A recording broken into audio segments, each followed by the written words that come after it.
Setting up your meeting for Facebook Live. Oh, it says it's now streaming, so. Well, let's see if we're streaming. Hey, everyone, if you're having deja vu, here we are again. Oh, look, yeah, we're live. Yay! Okay, well, yay! Welcome, Samantha. It's so awesome to have you here. Where are you coming from? I am in Toronto, Canada. Beautiful, Toronto, on the Canada. East Coast. Yeah, yes. When my first daughter was born. Yeah, beauty. Now, are you Sam or Samantha? Whichever. I mean, sweet. I like Sam, but it's one of those things where, like, if you prefer to call me Samantha, then I'm fine with that. If you want to call me Sam, I'm cool with that too. It's Sammy. Either one of those, I'm pretty. Sam or Samantha. No. Okay. Awesome. Yeah, no. That's sweet. Okay, everyone. I'm just going to check. Let's just have a wee look on my other bit here. Okay, hopefully, yeah, we are here. Someone's watching. That's awesome. That's awesome. Okay, let's get stuck in. So, hey, everyone, it's Morna Haist here, joined by the amazing Sam Warren, and we're going to learn all about Sam in a minute. But before we get there, I just wanted to briefly say what this is about. It's new. It's the love seat, and it's probably showing my age, but all week I've been singing the Love Boat. The love seat, da-da-da. Yeah, okay, it's just me. So I recently did a poll in the community, and one of the things that came up for folks was visibility. And since I decided to do this series, which is really about creating a space in our community where we can just show up, I've been in a bit of an inquiry into what are we actually meaning by this word visibility? What does it mean to be visible? What are we saying when we're having a challenge with it? And I kind of wanted to start there, Samantha. And obviously feel free to, I know, why don't we just plunge into the deep end of the pool? Yeah. Yeah. No niceties needed. Let's just go in. I know, right? Everyone's furiously going to the Facebook Messenger thing and like, delete my name. I don't want to go in that one. Actually, before we get to that question too, Sam, why I've called it the love seat is because I want to create a space where we can actually have a conversation about being visible, where we can share ourselves, where we can kind of come up against our edges around this idea of visibility, but that we can do so in a container of love and support. So from that end, if you're watching this now, and actually if you are watching, let us know by saying hi, and I'll figure out how to go back and forth and see who's here, or not, we'll just chat. I'll get to you later. But give us some love. Like if you hear something that resonates with you, then and tell us what it is and tell us why it's resonated with you, because that really helps us connect more with what works and what helps connect folks to our messages. So, Sam, before we get to that visibility question, you want to tell us a little bit about you and what you care about? Oh, yes. So my elevator pitch, just to kind of give it in a little nutshell. So I am a holistic wellness practitioner specializing in mindset and energy guide. So what I really care about, and one thing that is really brought itself to the forefront over the last couple of years, has been really helping people change their direction in life, change how they want to be living, whether they're coming from stuck or burnt out, stressed, if they're feeling like they're not really on the path that they really want to be on, but they know that there's something else on the other side, and helping them to change their mindset around that, working with the subconscious to really allow those old programs that we've carried around since we were 7 and younger, so that we can move to the other side with ease, with grace. And the energy work is, I'm an intuitive as well. And, I do Reiki and Theta healing as well. And there's an element of working with the energy. We're not just these motorized, vehicles of a body. We are so much more than that. And so, yes, there's the subconscious, but there's so much more of an energy and spiritual approach that comes with it as well. So that's beautiful. Yeah. And why do you care about that? How did you discover this in yourself and this desire to help in this way, and the vehicle that you've chosen? Yeah. So for the longest time, I've always known that I've meant to do something big in this world. I've meant to help people in a big way. I just didn't know how. And I was brought up in a very, I like routine. I like structure. I like these things. So being brought up in this cookie cutter world of, these are the titles that you can have. These are the things that you can do. I always tried those routes, your conveyor teacher. belt. I wanted to be a teacher for the longest time and work with kids. And then I don't want to do that anymore. And then it was like HR management and, went into fundraising, and I went into all these different avenues thinking that this is what I really wanted to do. And along the way, I got sick, and I was burning out. And for about 10 years, I was trying to come into this place of, what is it on the other side? But my limited thinking of what was possible didn't quite get me there. And it took me a while to get to the spot that I am right now, which has been just so relieving and just so it feels like I'm like, I could take a breath and I'm finally on this path of where I'm meant to start to do these great things in the world. And I care because I wish I had this earlier. I care because I wish I had these things and I know my path is the path that I've always needed to take. And I understand that, but I also have, with the getting sick and the burning out and my adrenals and everything, like my body just literally shut down. And I wish I had these things sooner, just to at least help me cope with moving and the navigating through where I'm supposed to go. And that's why I care so much. Because I feel like if we just have some sort of support that I didn't know was possible. Yeah. Imagine if we actually, we've got some beautiful women joining us. Laura, Henrietta, Hara. Thank you. Hi,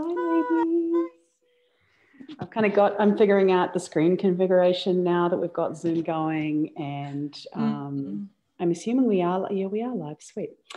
I wish I could tell. I'm going to take a photograph of the setup. I love it. As you were speaking, a couple of things were coming to me, and one is, I'm a little bit obsessed about education and our education systems. And as you were speaking, I was imagining what a 21st century education system would look like, and what would be possible if these things were embedded in our education systems and we were learning them from day one. We would live on a completely different planet, right?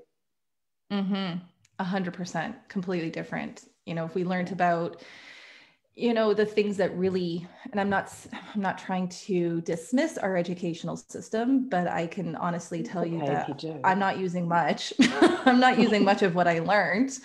And if we learned the things of, just even emotional well-being, or even taxes, like learning how to do your taxes, like things that are helpful for what you need to do as you grow into an adult and moving forward. And what is, I mean, like, even if we learned what I didn't even know what stress was.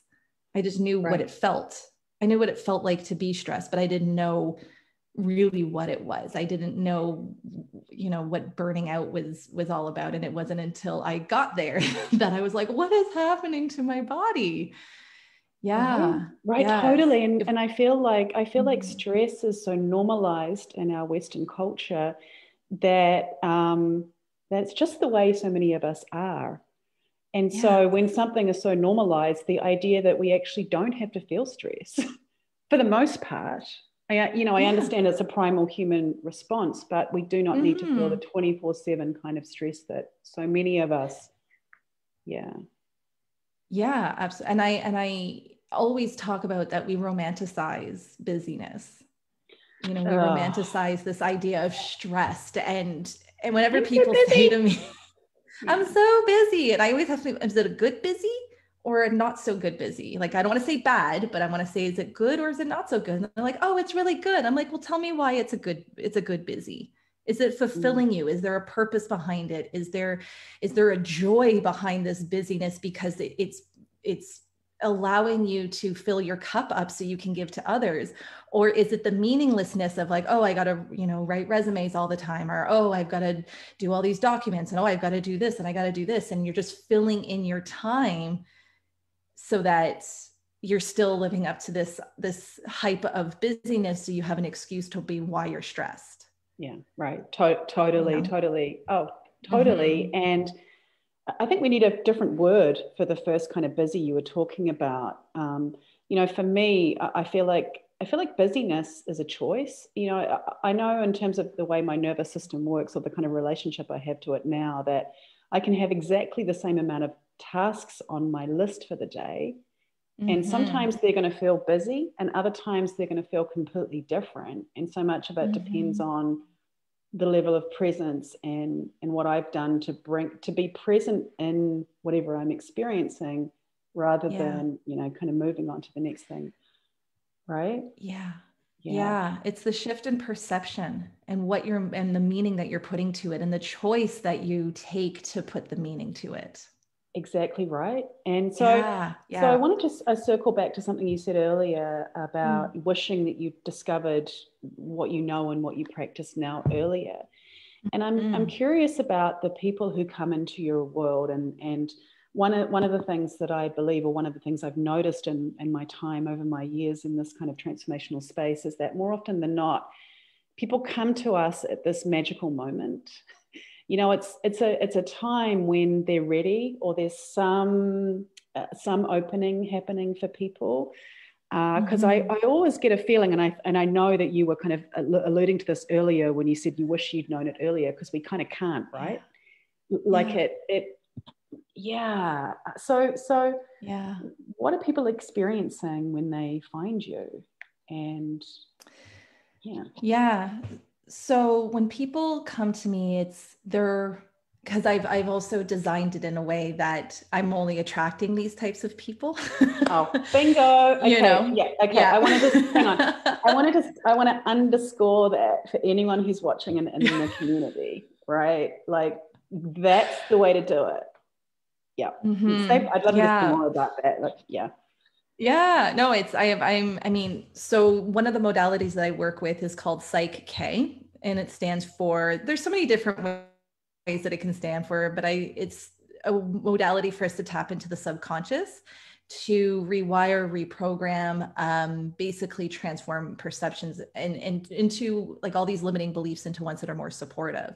And part of what I had, and what I'm still working with, because it's an ongoing process, is working with these clients that are ready, working with the clients who are, stressed out and just kind of, they're not at their wits' end quite yet, but they're kind of like, I've tried a bunch of things and I'm just like, I don't know what to do next. I know I've got a laundry list of other things I can try, but I don't want to be the last resort for them. They've tried a bunch of things, doesn't really work, but they're ready to make the change. Like, they're like, I'm done. I'm fed up with living the life that I was living. I'm too stressed out. I'm burnt out. There's no joy in my life anymore. I want to get the magic back. And so I've worked it so that those are the clients that I'm attracting. So they're coming to me, finding me just being like, I'm also working on the manifestation of, the keywords that they're going to type into the Google search bar when they find me, which is, mindset change and supportive. And so I'm working on those keywords as well, that when they're typing them in, I'm going to show up there as well. Yeah. So those are the types of people. Do you work, is your practice, I want to say beyond the physical world, but that's going to sound like a bit of a woo-woo question. I kind of mean it as well, but I mean, is your practice local based? Do you work online at all? Like, how do people? Yeah, I work primarily online. Mainly because, if I'm going to be honest, I don't really want to wear a mask when I'm interacting with my clients. Like, I want to see each other's faces, and I don't really want to be sitting there, you know, having to talk to you through a mask, because I feel like it's a barrier. I feel like it's a barrier for us to connect in terms of, yeah. So, so I work online, and once it's deemed, you know, quote unquote safe, to be out in the world without having to wear a mask, then I'll be accepting, you know, clients in person again. But yes, I also do work in, other physical planes as well. I love it. Yeah, me too. So, I love that. So let's talk a little bit about this concept of visibility. And I was having a conversation with someone about this the other day, and we started kind of starting into an inquiry about external visibility. So being visible to the people that we're attempting to attract or wanting to attract into our worlds and into our work, but also this idea of internal visibility. And are we actually seeing our own possibility and potential? Are we tuning into the full potential of our gifts so that we can communicate those? And this interplay between external and internal visibility. And you know, I'd love you to say whatever's arising for you around that, and also what comes up for you around visibility in your work and this kind of stuff. Yeah. Like, where do I begin? Anywhere. And actually, as you're thinking it through, I was going to comment earlier when you said about the elevator pitch. I actually imagined the elevator in Willy Wonka and the Chocolate Factory, you know, and it goes everywhere. So 15 different ways. Yeah. It's pretty much how my brain goes all the time as well. Right. So that works. That's very appropriate. Yeah. Okay. So let me first start with the visibility of myself and being here even now. And I actually surprised myself that I typed in "I'm in" so quickly. And I was like, oh, okay, so I'm supposed to do this. I didn't realize like that, you know, my subconscious and my higher self has a different plan from what my conscious mind wanted. I love that. I think that, and I think it's what I'm going to also say plays into the question before, or at least the statement before, in that it's when you're visible to yourself on the internal side versus just being external outside. It's a way for you to also show, when you do the work inside, when you show up for yourself, when you not only work on your shadow sides of, you know, like, why aren't you wanting to be visible? What's preventing you? But also realizing and seeing your own gifts and your own presence and the possibilities within yourself without, you know, the limitation of what can be possible. Then I feel like then it's, you know, like once you do the internal work, then it kind of reflects out like externally. So it's one thing to be present. It's one thing to show up online and to have your face in the arenas and in the venues in which you want to show up and be there for your community and for your people. But it's another to look inside, because if you're not doing the work inside, if you're not seeing for what you are, and I think this is the reason why I'm showing up here today, because this is still work that I'm doing for myself, of seeing all the potential, seeing all the possibilities, and, you know, thinking outside of the box of what is possible, and growing up in a very, you know, very modest suburban, you know, home, you know, where we were kind of told to, you know, we weren't told to like be in the box, because both my parents are kind of like a little outside the box, but be outside the box within reason. Not too far. You know, not too far out. And I think that's what also kind of stifled me from really growing into myself, was just realizing that there's infinite possibilities out there of what wants to be shown for me, you know, not just like what I'm going to be out there and doing and being all flashy and stuff and getting myself out there, but what's the internal possibilities for myself? And can I recognize that? Can I recognize the brilliance within me? Yeah. Totally. And my work, in my work, I mean, there's many different ways to name it, but I would name it a moment of authentic leadership and action. Like, we experience these moments of incredible, you know, I don't know anyone who kind of walks around all day long with this inside outside is like, woo, like, you know. And when it happens, it's so powerful. And, you know, I think more when we're able to show up in moments like that, it's palpable and it's transformational. Just being around that. You know, I've been thinking a lot about this idea of being visible to myself, and often the disconnect that I might have internally around someone's perception of me and who I am and how I lead in the world, and whether that matches my internal perception and whatever's going on inside. And sometimes it does, and sometimes it doesn't. And I'm, you know, more often than not, I'm okay with that ebb and flow. And it's also a continuing growth edge for me. And I think that one of the reasons why I love the work I do, and now I also love the work you do, is because there really are endless possibilities to transform, and it never ends. You know, for me, I work with folks at their growth edge, and it doesn't matter how long you've been around, we've all got one. You know, like, it just might shift over time to a new edge, but it's there. And it's such a ripe, palpable place for transformation. And it does require a little bit of, you know, it's really curious just to even notice how I felt coming onto this live. So I've, you know, without giving my resume, have literally spoken thousands of times and done a lot of things like this, and experienced the flutters. And that never goes away for me, but I see it as an indication that, oh, you're about to do something you care about. This is important. Yeah. Right? Yeah. Like, what's your relationship to those kinds of feelings? Ooh. So my relationship to all this, but I know, right? That's okay. I love reflection or reflection questions and reflecting, and I love it.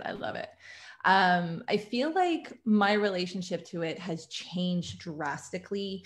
I want to say over the past 6 months, because full disclosure, putting it out there, I have no shame around it. I am a ex-control freak. It's all right, honey. I know.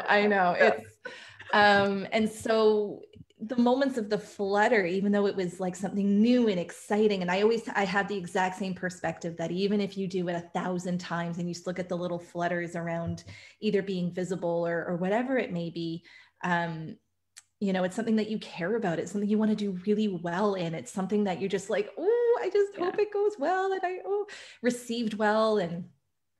But for me, before all of that, there was like that element, but it was also like me trying to control, you know, the situation. It was trying to control my emotions and my feelings around it. So now this is a good question for me, because I feel like this is the first time, like, given a take around now, this is the first time I've actually been starting to show up and starting to like put myself out there and getting the flutters as this, I don't want to say reformed, because there's still some controlling tendencies, but as someone who's more aware of the situation. I don't know. In recovery? In recovery, yep. Yeah. It feels so different. Yeah. It feels more meaningful, I want to say. Like showing up and allowing those flutters to be there. It just feels more meaningful now that I'm allowing myself to be there. Yeah. Like with my website launch that happened last week, and doing this, and just allowing myself to really be like, nope, this is who I am now, and this is where I'm going, and like it or leave it, this is what's happening. And it just, like I said, it feels more meaningful now that I'm able to really distinguish the anxiety around the feelings of wanting to control it versus now just being present with it and honoring myself and showing up how my higher self and my soul wants to show up. I honor that, and I'm so grateful that you said that, because I think,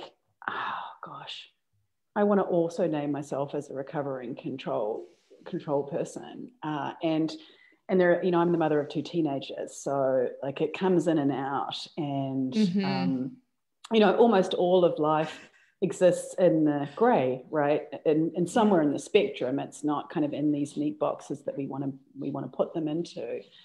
And I also understand, I relate and understand some of where that need for control might be coming from in us, because again, we care. We want to get our message heard. We want the people who we know are waiting to receive the transformation that is possible from them, for them, and through the work that we may be doing. Like we're not selling widgets. We're not. It's important, right? Like we've come into this work, right? Like so I also understand that, and I also think that we're in an online environment that often just shows us the external and provides these images of this polished whatever, and doesn't reveal what's gone into making that thing, or and I think the more we can put our work out there when it's in progress, when we're in progress, when we're in motion, the more we're giving permission for other women to just fucking start. Like just just start. Just start.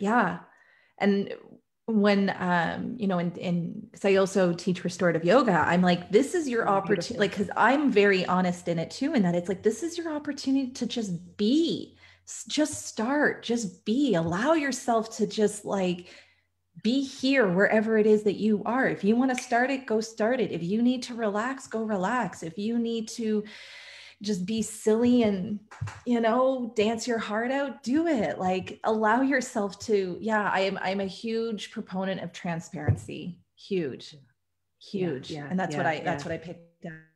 It's like, allow ourselves to be transparent in the process. Like, we don't need to be pretty little perfect package pieces. Yes, it's nice and it feels good. And, it's like, let's zhuzh up our hair a little bit and but it's not always reality, and we don't need to be perfect in order to show up. We don't, and we don't need to. I often think about the things that I struggle with are all the same things that the people I work with struggle with. We kind of all struggle in some way with a similar set of things as humans. Right. And my philosophy is that sometimes I'm out in front, sometimes I'm, we're side by side, sometimes I'm behind, like, come on. Right. And one of the ways that's helped me to make friends with that struggle is that, I kind of consciously think, if I can't make friends with this, then how can I expect anyone I'm working with to have any kind of relationship to the things that they struggle with? And I have an increasing aversion to the kind of shiny stories where folks tell me that they've been through all of these different things and now it's all solved. I'm like, dude, what planet are you on? Like, isn't there something else you need to work on now? Like, I don't know. Like, now you're the perfect robot that we all aspire to be. That's right. Yeah, that's right. Until you're not, and then you need to come and see Sam. Yes. Sort it out. Okay, yes. so let's I was going to say let's put a ring on it. I don't know why I wanted to say that, but it is called the love seat. Yeah. You know, I made a commitment to myself that I would tap these out at 30 minutes. And I actually don't know when we started because I know we had some bit of kerfuffle there. The little rockiness, yeah. The little rockiness. So as we head out for our music playing out in our session today, what is something that you would like people to know about what's possible for them?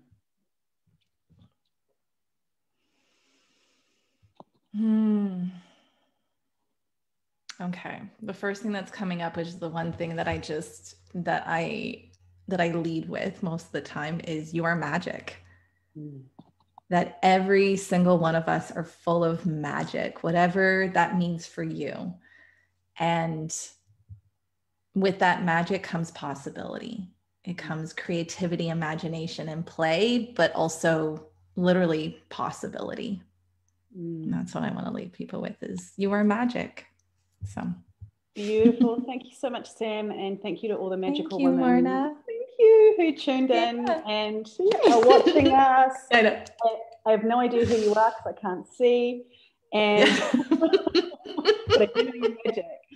So feel free to give us some love. Feel free to know what's resonated with you during our conversation. And if you're watching the replay, let us know who you are and where you tuned in from. And thank you so much, Sam, for being like the first person to jump into the love seat.